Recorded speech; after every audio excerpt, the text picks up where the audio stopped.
महेंद्र भीष्म जी, जो कि सुप्रसिद्ध उपन्यासकार हैं, आपके कहानी संग्रह और 5 उपन्यास आपकी कृतियों पर शोध हो रहे हैं। आप उच्च न्यायालय इलाहाबाद की लखनऊ पीठ में निबंधक सह प्रधान न्यायपीठ सचिव हैं। जोरदार तालियों के साथ आप सादर आमंत्रित हैं।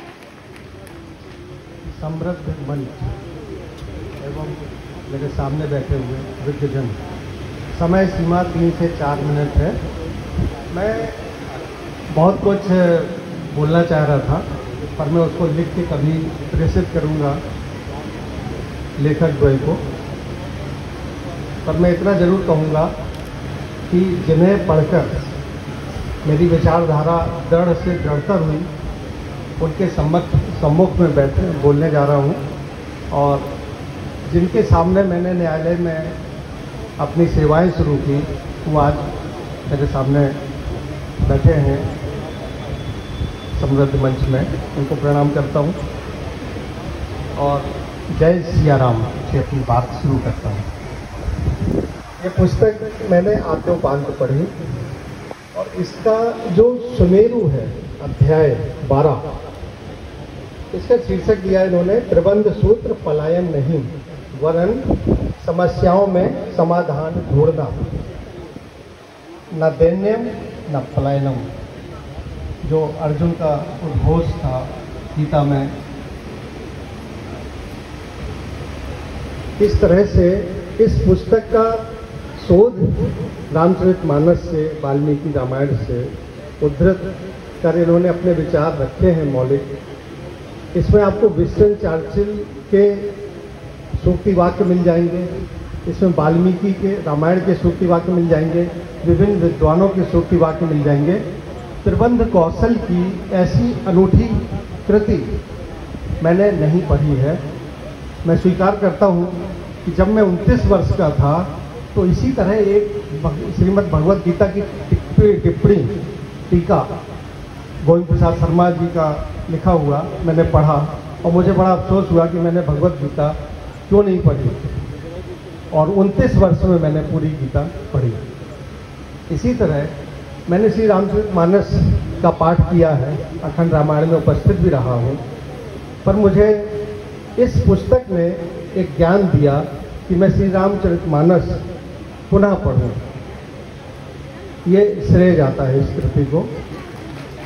जो विभिन्न विभागों में प्रबंध देखते हैं या जो जीवन में प्रतिस्पर्धात्मक परीक्षाएं देते हैं और कभी कभी असफल भी होते हैं, उनके लिए जिस तरह से मैं अष्टावक्र गीता मेरे पिताजी ने मुझे सौंपी थी, वो कहा था कि इसको जब भी निराश होना या जब तुम्हें अपने अंदर ऊर्जा की कमी महसूस हो तो उसको पढ़ना।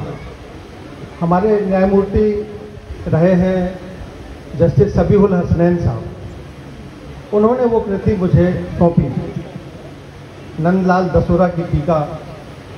उस कृति के समकक्ष मैं इस कृति को रखता हूँ कि आज से ये जिस तरह से अष्टावक्र गीता मेरे पुस्तकालय में है और मुझे प्रेरित करती है, उसी तरह यह कृति भी मुझे प्रेरित कर गई।